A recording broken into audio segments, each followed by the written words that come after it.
Yo, what it do? It's your boy IamTeeLee, and I'm back with another crazy video. Today we're gonna be reacting to 7 YouTubers who were murdered.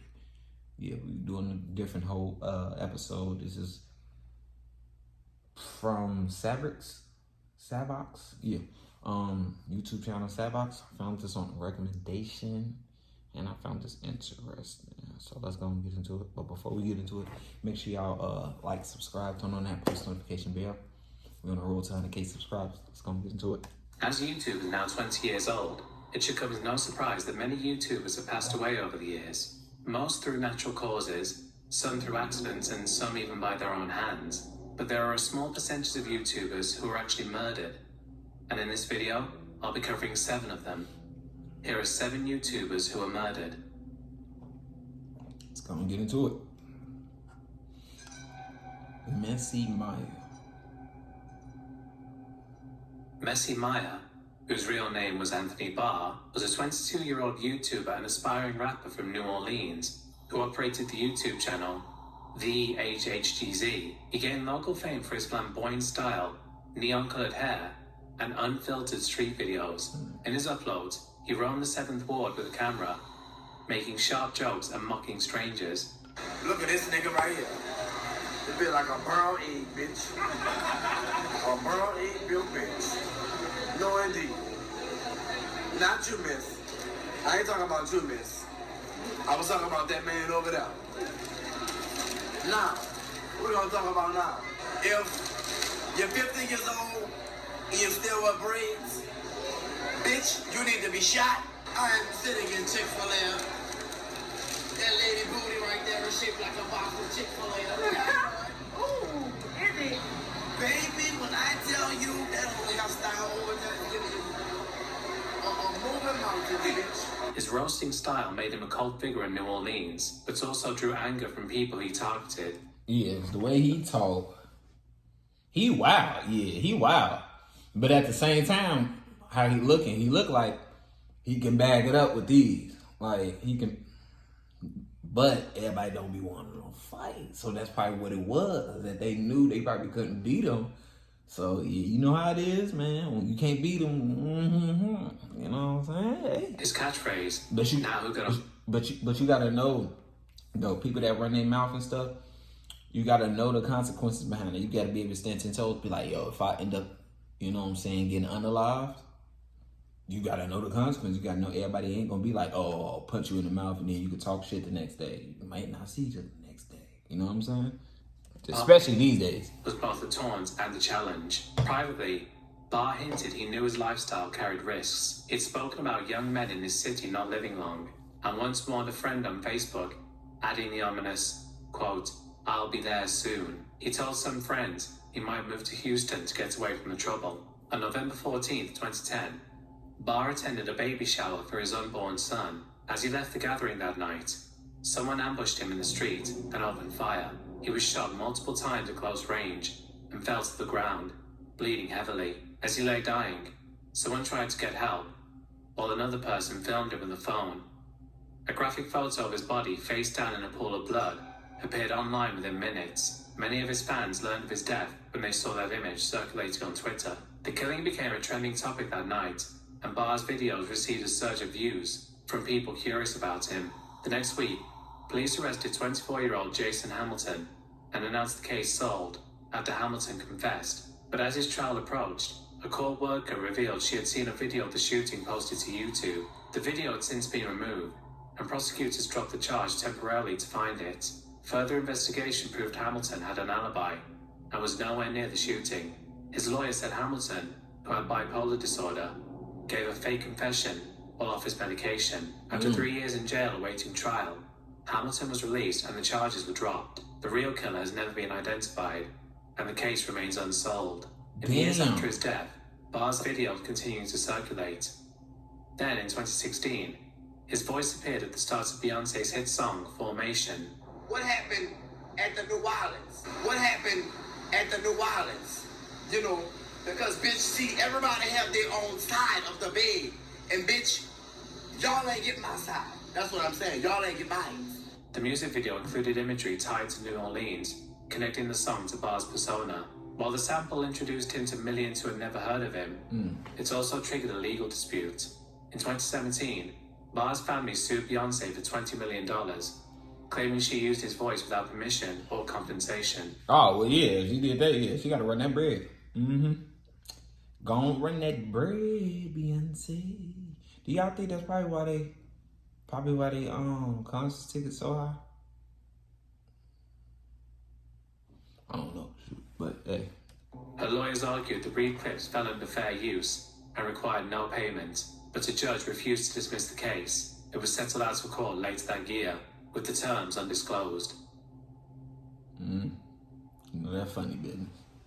Misha Boo. What is with these crazy names? Tamisha Yvette Ridge, She like known on YouTube as Janae Misha Aiko. Boo, built a following with easy-to-follow fashion tutorials. So she only like Janae Aiko? Come on now.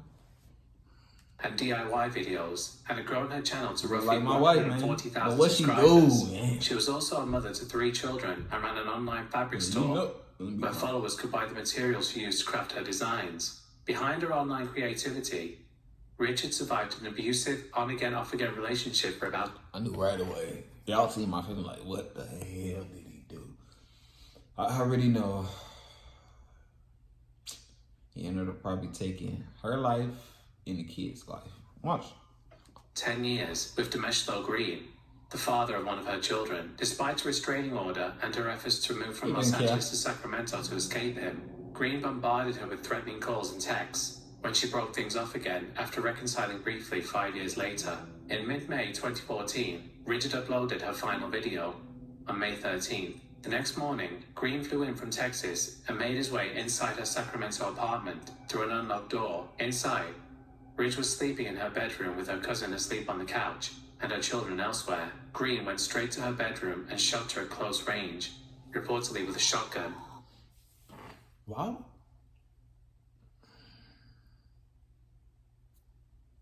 The door unlocked part. Outside of Chicago. Can somebody tell me about just keeping a door unlocked? Like, y'all get comfortable like as if like, I don't know.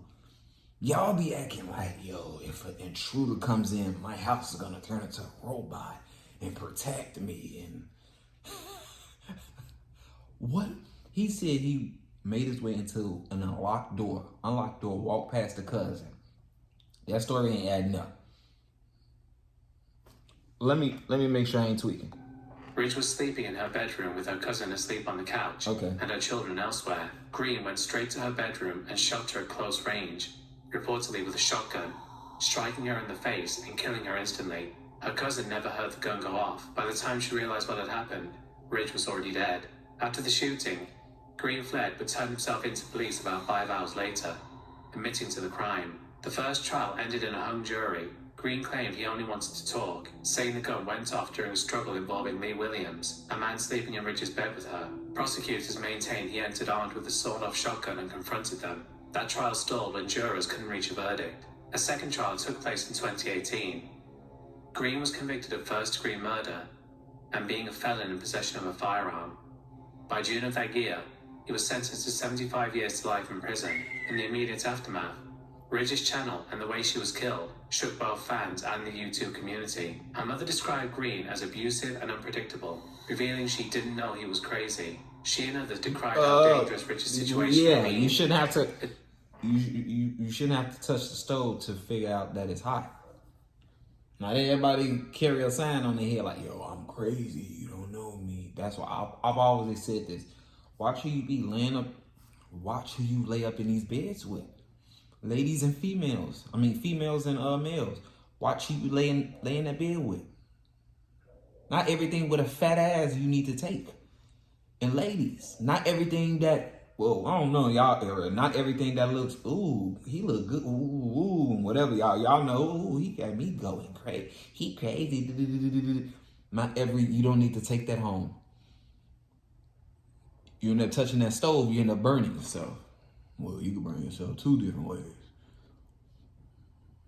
But you end up falling because your coochie get the talking for you? Or you guys, you talking with you thinking with your dick, could end you up in a casket. Especially given that her children were in the apartment when she was killed. Tamisha Ridge's career was tragically cut short. Damn. She was performing for hundreds of Gotta thousands watch of who y'all be followers having online, kids with. teaching them skills and building a brand, and raising her children, all while trying to break free of a violent relationship. Her final video went up mere hours before her. The crazy thing is, you wanna know what the crazy thing is that the thing is why certain girls put themselves in certain predicaments is that it's hella it's hella boxes, because girls are just like, it be hella error. You be thinking like it's that one thing, and they be like, no, it was that and this and that and that and that and this that while I was fucking with him. And you be like, whoa, what the fuck? It's like a whole science what they ask. But the main part is that sometimes they be a little bit of toxic. And they be thinking that shit sexy with that guys and stuff like, oh, we this and that, and not knowing that nigga really crazy. You're probably mid-toxic, surface level toxic. Like, I like a little bit, not knowing he really is crazy. But you probably thought in the beginning that, girl, I can't stop playing me. Oh, that's sexy. No, I really kill you. That guy will really kill you. Like, Walked into her home. that's what and it be. killed her in cold Some girls blood. be oblivious, for real. It be a mixture of hella stuff, like. For climbing.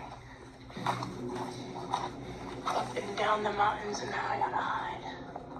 Because maybe it's a kidnapper.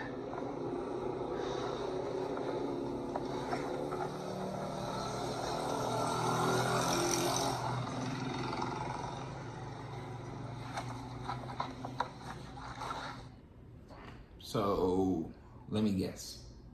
You want to fuck around because you smiling, giggling. You don't. Your body language is not showing anything of like, yo, it's a kidnappers. We over here, not in the United States, but yeah, we fucking around. You want to play around. So let me guess. You another want to touch the stove to see if it's hot. Let's see. Cause ain't no way I'm having a, like, ain't no way. Like, how do people, what the hell? Like, people will be just like this these days. They be like, yo, I think it's somebody out there with a gun that wants to kill me. And then, what? Like, what?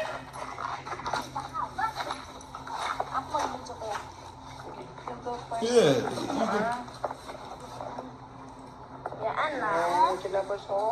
Elliot O'Neill Eastman was a 26-year-old American YouTuber from Vermont, living in Cebu in the Philippines. He built a small but engaged following, documenting life in one of the most dangerous corners of the country. He framed himself as the first and only foreigner to live long-term there, offering videos on local customs, weather, food, and even admitting in live streams that he felt unsafe and that his life was at risk, in what he described as a literal red zone. Beyond vlogging, Elliot had been lending money to locals at 20% interest. He didn't just quietly lend either.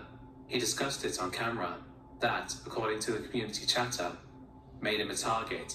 Because in remote regions like Cebu, money isn't just... You could just tell by his egg face ass. Like, the rules are already set there, but you could just tell you could just tell by even by his body language. Like, he'll know, like, you shouldn't do that. He'd be like, I'm still gonna do it. Like, I'm still gonna, like, it's really hot over here. Like, they're really easy on killing people. Like, if you show money, but I think I'm just gonna show a few dollars. Like, yeah, I think I'm gonna do it. It's a red zone, and like, you shouldn't really be flashy out here, but I think I'm just gonna be the first one to be the one to be flashy and probably die out here. Like, yeah, it's like, yeah, cool. currency, its power, and an outsider competing in that The space warnings was right tends to there. stir resentment, especially when word spreads that he's making a profit off neighbors You in was need well on aware. YouTube for all to see. On October 17th, 2024, You was well those aware. risks became reality. 4 men dressed as police officers broke into his home during the night.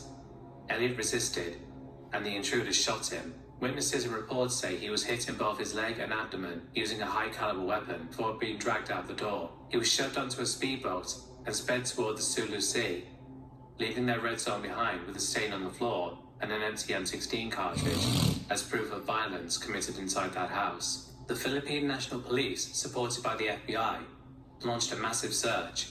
Within days, 3 suspects were identified as Abdul Sahibad, Mursid Ahad, and Farhad Sahibad, but in a gun battle in November, all 3 were killed by authorities during an operation in the Zamboanga, Sibugay province before being formally charged. A 4th man, the alleged mastermind, named Jakira Sadiq Jamani, was arrested in January 2025 while attempting to escape via sea near the Basilian Strait.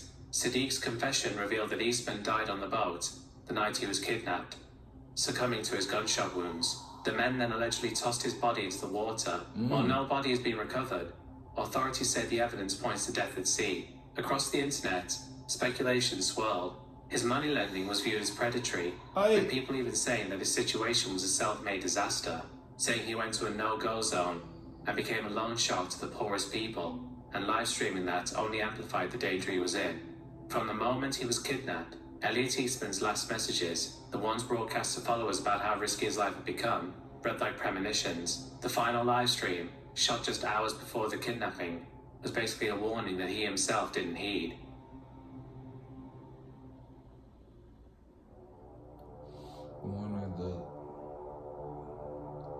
Benjamin Roger Ross Pardon, known on YouTube as Warner the Goobermeister, was 16 years old from Houston, Missouri. Let me tell you. Yes, sir. Let's go. I've seen it before. Christina Grimmie started uploading to YouTube in 2009 on the channel Zelda X Love 64. She would upload song covers that would quickly go viral and give her enough momentum to take part on The Voice in 2014, where she finished 3rd, and she would continue releasing original music while touring and still posting content online. By mid-2016, she had built herself a national fan base and a steady post-voice career. On June 10th, 2016, I forgot she he performed did. Before You Exit at the Do an Plaza afro live in Orlando and stayed for a meet and greet with her fans. Security at the venue checked bags, but did not use metal detectors or pat-downs, something that would have disastrous consequences, as one of the fans in attendance had nothing but deadly intentions for Christina. Kevin James Loibel, who is 27 and from St. Petersburg. Anybody with this type of like fading away and like they ain't got nothing to lose. Top fading away, thick right here, but light right here, they ain't got nothing to lose. You should be very like keep an eye on people like that for real. You should got to be like, cause them be the main people that be trying to look normal. Cause he does in his face, he look like a normal person, just probably walking by like. Yeah. In Florida, had traveled specifically to confront Christina. According to police, he'd brought 2 handguns, loaded magazines, and a large hunting knife. He got in line with the rest of the fans, stepped forward at the table, pulled his pistol, and shot Christina multiple times at point-blank range. Her brother, Marcus, tackled him and drove him back, but during the struggle, Loibel turned his gun on himself and died at the scene. Christina was rushed to the hospital, but pronounced dead shortly after. Investigators tried to build on Loibel's background quickly. A background check showed he had no criminal history, living quietly with his family in St. Petersburg, and could legally buy firearms. What emerged instead was that he was absolutely obsessed with Christina. His co-workers and friends told investigators that Loibel spent most of his waking hours consuming Christina's content and monitoring her social media, and he even described her as his soulmate, and had recently altered his appearance by losing weight, getting eye surgery, having a hair transplant, and getting his teeth whitened, because he believed he could present himself to her. Co-workers said he grew angry and defensive if challenged about the obsession, and days before his trip, told his friends he was tired and ready to ascend. Because the venue was only checking bags, Loibel was easily able to conceal the 2 handguns and knife in his jacket. He was able to get right up to Christina without any objection from security and fire at her from arm's length into her head and torso.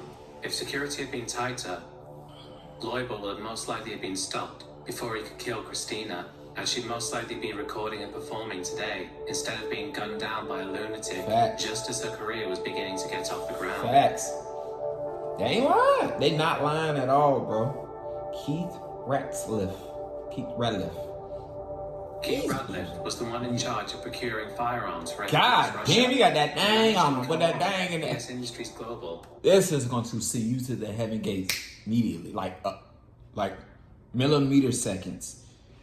That when you see that, you should already know, like, gone. Like, you should already know. Held the federal I'm cooked. licensing that let the channel source restricted hardware, and handled the paperwork and logistics that turned ideas into live fire on video. He had moved down from Kentucky to northeast Georgia to build out the operation. By early 2013, he was living and working at a small shop on Hayes Road in Carnesville and using the office as a base for inventory and deals tied to the channel. On January 3rd, 2013, co-workers went to check on him and found his body in that office. Deputies secured the scene, then called in the Georgia Bureau of Investigation. An autopsy determined a single gunshot wound to the head. Damn. And the manner of death was ruled as homicide. The unsettling part was how controlled the scene looked. GBI agents documented no signs of forced entry and no obvious struggle. Surveillance equipment was missing, and investigators noted that some firearms had been taken as well. Based on the scene, they believed he died while he was working, which raised the likelihood that the shooter was someone he knew or trusted enough to let close. Family members told reporters the lack of defensive action made sense only if he felt safe around the person in front of him, or if the shot came fast at close range. His brother was quoted as saying that if Keith did not draw a weapon, he either trusted the individual or was ambushed. To this day, no one has ever been arrested for Keith's murder. After Keith's death, Carl Myers, the man in charge of the FPS Russia channel, tried to keep the channel going after a 9-month hiatus, but video production eventually ceased, with no new content coming since April 2016. He died 2013, damn. Asia McGowan was a 20-year-old college student from Michigan who ran a small YouTube channel. She posted upbeat dance routines, vlogs, and comedy skits on her channel. Asia was an aspiring actress and dancer, with her father recalling that she had been planning to audition for a TV dance competition. But in April 2009, Asia's life was cut short by a brutal act of violence. One of Asia's own schoolmates turned out to be the threat. This schoolmate was 28-year-old Anthony Powell, who was also a YouTuber, but a very different kind. Unlike Asia, who obviously just wanted to entertain her audience, Powell was basically a complete nutjob, who would rant to the camera about how much he hated atheists and black women. We have to stand together. These fucking Muslims are gonna strap bombs to their bodies. They're gonna come at us. They're gonna try to blow us up. These fucking atheists are gonna sit back and insult us, call us insane. Nah, he was already, Parents to get a hold of this. They probably, he looked like he was never right in the head. Parents took it light though. About like, oh yeah, that's him being, oh that's just him being. No. Get them checkups though. Oh, he normal. Boy, a kid could be normal out of high school, and it could be college with some clip, and they be like, damn, we knew he had a problem, but we didn't know it was that serious. Like, yeah, he a nut job. Jehovah's Witnesses, they call us evil. Yeah, people. We gotta stand together, my Christian brothers and sisters. We have to. If we don't, then we're all gonna just fall. It's as simple as that. These Muslims, these atheists, these other religions, any of these people, these homosexuals, are our enemies. They're our enemies. And we have to stand against them and take them down. The fairy tales of evolution is entertaining, it is satire, and this comment is the funniest comment ever. And he had a particular hatred for McGowan, as she was an African-American woman who also just happened to be an open atheist. In fact, he had apparently become so obsessed with her that he had been stalking Asia through both her YouTube and even her Facebook before things escalated. For Asia McGowan herself, the harassment soon became impossible to ignore. Powell's toxic videos appeared to inspire some of his viewers to bombard Asia's YouTube page with vicious comments. And about a week before the incident, she posted a video addressing her YouTube haters directly. Hey, what's up, YouTube? Okay, this don't go out to all the YouTube people. It goes out to just my YouTube haters. Damn, this back in the day. Pay attention to you. But anyway, it's not to sound all like, but for real though, like, for the people that just felt like they had to come on my page and hate and think that they were going to get like some comments back from me when you thought wrong, and I just feel like it's stupid to leave messages on people's pages when you don't even have any videos on your pages and your page is blank, and you think that you just hate on mine. So yeah, I just want to take you to school a little bit, haters. When you hate, you feel as if you're here. I'm gonna put the full video below, man. My stuff just cut off. Dang, we was just getting into it, man. But I'm gonna put the full video below for sure, Last time I slept, my bad. But I'm put the full video below. Appreciate y'all for watching. Make sure y'all like, subscribe, turn on that post notification bell. You already know we on that road to 100K subscribers. And I'm out.